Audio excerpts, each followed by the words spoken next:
Good morning, my dear students. Today, you also are going to study part second of chapter fourth. As you all can see here, air. Okay, dear students. In the previous class, you also have already taught part one, chapter of fourth. Now you also have to study part two of fourth chapter. Okay. Now you also have to study from here the structure of the atmosphere. Dear students, as you all can see that our atmosphere is divided into five layers, starting from the Earth's surface. These are troposphere, stratosphere, mesosphere, thermosphere, and exosphere.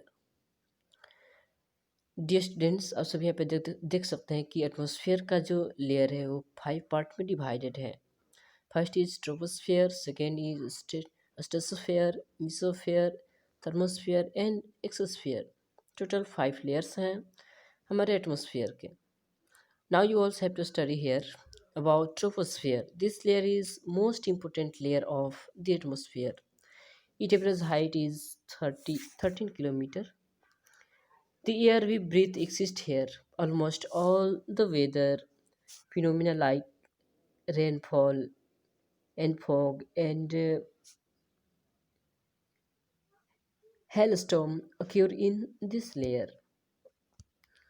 So dear students, आप सभी यहाँ पे देख सकते हैं कि troposphere जो है, जिसको हम लोग हिंदी में क्षोभ मंडल के नाम से भी जानते हैं, ये जो है हमारे एटमॉस्फेयर के बहुत ही मोस्ट इम्पोर्टेंट लेयर है. जिसकी हाइट की बात की जाए तो सरफेस से हमारे ऊपर की तरफ 13 किलोमीटर तक जाती है. डियर स्टूडेंट्स, हम जिस हवा को ब्रेथ लेते हैं, सांस लेते हैं, वो जो है इसी में पाई जाती है. इसी ट्रोपोस्फियर क्षोभ मंडल में ही पाई जाती है. और भी बहुत सारी घटनाएं लगभग हमारे इसी ट्रोपोस्फियर लेयर में ही घटती है, जैसे कि बारिश का होना या कुहासा दिखना या बर्फबारी होना. ये सब के सब जो है हमारे इसी लेयर में ही होती है. Okay, now you also have to study astro stratosphere. Distance, as you all can see here, it is our surface and इतना जो एरिया दिख रही है ये जो है आपका ट्रोपोस्फियर है. इसी पे जो है बारिश, कुहासा या बर्फबारी होती है. Students, as you can see also here that it is Mount Everest, जो कि हमारे ट्रोपोस्फियर में ही मौजूद है. उसके बाद जो आपको स्ट्रेटोस्फियर आता है, जिसके बारे में हम सभी अभी पढ़ेंगे. Okay, so let's start. As you can see here stratosphere.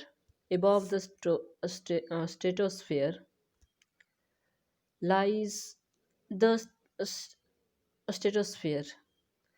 It extends of height of 50 km.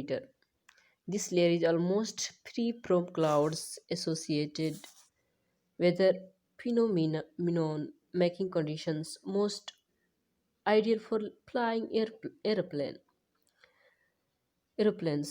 One important feature of a stratosphere is that it contains a layer of ozone gas.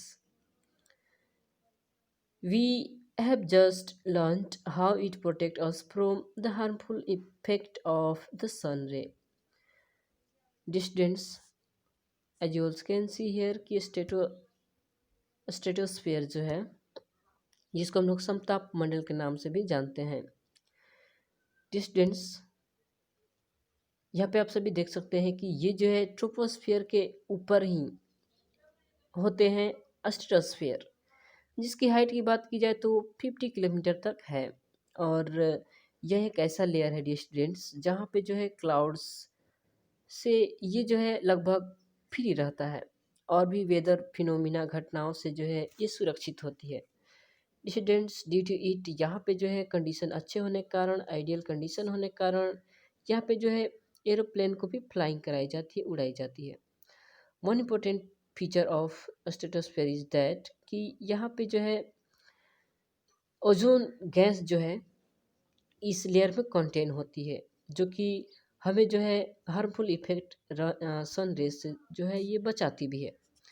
Okay, so dear students, as you also can see here, troposphere के बाद क्या आता है जी आपका stratosphere, जो कि यहाँ तक उसकी ये टोटल एरियाज है, जो कि आपको 50 किलोमीटर तक जो है इसकी हाइट है, और इसी पे जो है हम सभी एरोप्लेन को भी फ्लाइंग करते हैं।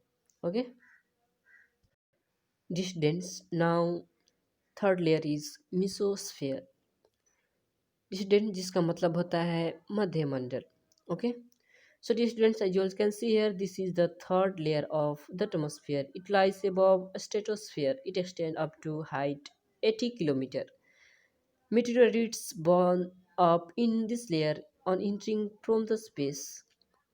Students, as you all can see here कि मिसोस्फेयर मध्यमंडल जो है ये तीसरी थर्ड लेयर है हमारे एटमॉस्फेयर का, और ये जो है हमारे स्ट्रेटोस्फेयर के ऊपर ही पाई जाती है, जिसकी हाइट जो है 80 किलोमीटर तक होती है। जस्ट स्टूडेंट्स, ये जो है हमारे लिए ये भी एक इम्पोर्टेंट ही लेयर है, जिसमें क्या होता है कि बाहर की जो भी स्पेस से मेटेरिट्स आते हैं, मतलब जो भी आपका उनका पिंड वगैरह आता है, उस सब के सब यहीं पे बर्न कर जाते हैं इसी लेयर में। ओके, क्योंकि यहाँ की अगर बात की जाए मतलब कि लेयर की, तो इसमें थोड़ी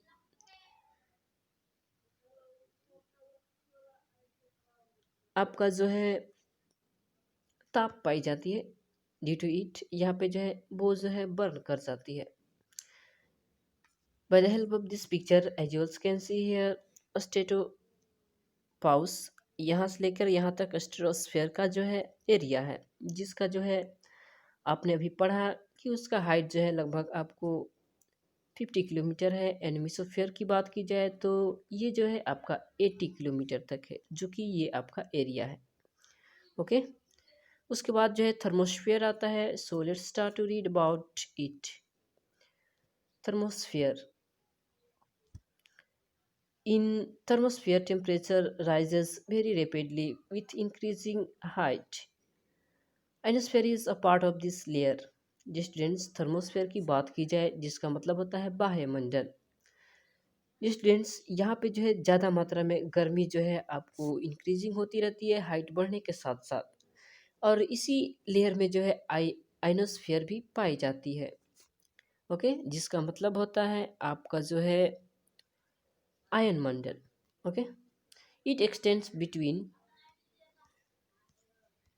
80 to 400 kilometer. This layer helps in radio transmission. In fact, radio waves transmitted from the earth are reflected back to the earth by this layer. Students, और यही आपका एक लेयर है जो कि जहाँ पे जो है जहाँ से जो है आपको रेडियो को ट्रांसमिशन की जाती है। स्टूडेंट्स, थर्मोस्फियर का जो हाइट है यहाँ पे आप सभी देख सकते हैं कि 80 to 400 किलोमीटर तक है। यहीं पे जो है रेडियो ट्रांसमिशन भी जो है मिशन में जो है हमारी मदद करती है ये लेयर। वास्तव में डियर स्टूडेंट्स, जो रेडियो वेव्स होते हैं ट्रांसमिटेड किए जाते हैं, यह अर्थ से ही रिफ्लेक्टेड किए जाते हैं हमारे अर्थ पर। Okay, and due to it we can listen the radio transmission. Now dear students, you also have to study here exosphere. The layer most the uppermost layer of the atmosphere is known as exosphere. This layer has very thin air. Light gases like helium and hydrogen float into the space from here. Dissidents, last सबसे ये आपका जो है fifth number का जो ये layer है exosphere. Okay, जहाँ पे जो है डिस्टेंस आप सभी देख सकते हैं कि यहाँ पे जो है ये जो है एक्सोस्फियर के नाम से तो जाना नहीं जाता है, क्योंकि ये सबसे ऊपर सबसे अपर मोस्ट लेयर होता है। डिस्टेंस, अगर इसकी लेयर की बात की जाए तो ये बहुत ही थीन होती है, बहुत ही थीन होती है, और ड्यू टू इट यहाँ पे जो है लाइट गैस है जैसे हीलियम और हाइड्रोजन जो है फ्लोट करती है इनटू स्पेस फ्रॉम हेयर। हमारे पृथ्वी से जो है हमारे लास्ट जो ये एक्सोस्फियर है लेयर, यहीं से जो है कुछ हल्की गैसेस हीलियम और हाइड्रोजन जो है आपको स्पेस की तरफ प्रवेश करती है, निकलती है। Okay, so students, by the help of this picture, as you also can see here,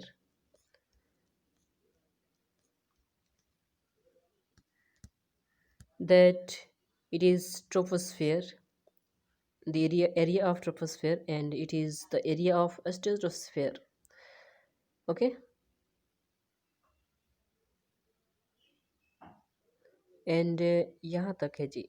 and mesosphere जो है आपको यहाँ तक है। So first, second and third and fourth and fifth thermosphere, and fifth जो है exosphere. So dear students, you also have taught here about the structure of atmosphere. Now you also have to study here weather, about weather and climate. Okay, students, here is some activities to all of you, and you also have to do also it. For 10 days, note down weather report from a local newspaper. Observe the changes occurring in the weather. Students, आपको जो है 10 दिनों तक जो है note down करनी है weather का रिपोर्ट किसी भी लोकल न्यूज़पेपर से, और वहाँ पे जो है आपको ये ऑब्जर्व करना है कि किस क्या क्या वहाँ पे चेंजिंग जो है हो रही है। Okay, so dear students, here is also some important point to all of you, that you will be surprised to know what that the earth receives only one in 2 अरब। यहाँ पे जो भी एनर्जी है यहाँ पे सूर्य की, उसमें से हम सभी जो है 1 पार्ट को ही पाते हैं, एनर्जी को जो ही हम लोग रिसीव करते हैं हमारे अर्थ में। Okay, so let's start to read about weather and climate. Students, if you all think simply about weather and climate, then आप जो है यहाँ पे पाएंगे कि सेम ही चीज़ है, but both are not same thing. Okay, let's start to read. It is going to rain today, it will be bright and sunny today. How many times have you heard this from an anxious cricket fans speculating the fate of one day match? If we imagine our body to be a radio and the mind its speaker, weather is something that fiddles with its controls knobs. Students, आप सभी यहाँ पे देख सकते हैं कि क्या आज बारिश होगी या मतलब कि सूर्य निकलेगी कि नहीं निकलेगी, कितने हाउ मेनी टाइम्स, मतलब कि हम सभी जो है इस बात को जो है सुने हुए हैं ज़्यादातर क्रिकेट फैंस को लेकर। वो सब के सब जो है इन सभी चीज़ों के बारे में हमेशा सोचते रहते हैं about daily weather. So dear students, यदि हम सभी इमेजिन करें कि हमारे शरीर जो है एक रेडियो है, और my and the mind its speaker, और माइंड जो है हमारा इसका स्पीकर है। Weather is something that fiddles with control knobs, और इस तरह से जो है आप पाएंगे कि यहाँ पे जो है समथिंग जो भी आपका यहाँ पे जो है फिडल्स है, मतलब छेड़छाड़ है, वहाँ पे जो है नियंत्रण को जो है छेड़छाड़, मतलब कि जैसे माइंड जो है करती रहती है, ठीक उसी प्रकार यहाँ पे भी वेदर में भी परिवर्तन होती रहती है। दैट थिंग यहाँ पे जो है बताई जा रही है। Weather is this hour to hour day to day condition of atmosphere. Students, weather की बात की जाए, वेदर तो इसका मतलब जो है, मतलब कि ये जो है मौसम जो है, वेदर मतलब कि ये जो है घंटे प्रति घंटे पर आवर और दिन प्रतिदिन जो है ये बदलती रहती है। ए हॉट और humid weather may make one irritable, a pleasant breezy weather make may make one cheerful and even plan for outing. Weather can change dramatically from day to day. However, the average weather condition of a place to place of a place for a long period of time presents the climate of a place. Now you can understand why we have daily weather forecast. So dear students, by the help of these sentences as you also can see here कि weather जो है प्रतिदिन प्रत्येक घंटे में जो है changes होती रहती है। ओके, गर्मी तो कभी ह्यूमिड तो कभी सुहावना मौसम, इस तरह से जो हम लोग देखते हैं और बाहर घूमने भी निकलते हैं इस तरह के मौसम में। वेदर जो है ड्रामेटिकली जो है चेंजेस होती रहती है दिन प्रतिदिन। जबकि अगर वही हम लोग weather condition of less longer period की बात की जाए, मतलब कि किसी भी एरिया का जो है वेदर कंडीशन जो है कुछ लंबे पीरियड तक चलती है, तो वो जो है आपको क्लाइमेट कहलाता है। Okay, that means you also have to remember that weather जो है प्रतिदिन और घंटे बाई घंटे, मतलब कि आवर बाई आवर जो है बदलती रहती है। और किसी प्लेस की अगर जो वेदर कंडीशन जो है लॉन्गर पीरियड तक रहती है, that means that is called climate. Okay, so now dear students, आप सभी यहाँ पे समझ गए होंगे कि हम जो है डेली बाय डेली जो है वेदर फोरकास्ट क्यों करते हैं। Okay, so that's it dear students, you also have to study from here temperature in the next part. Thanks.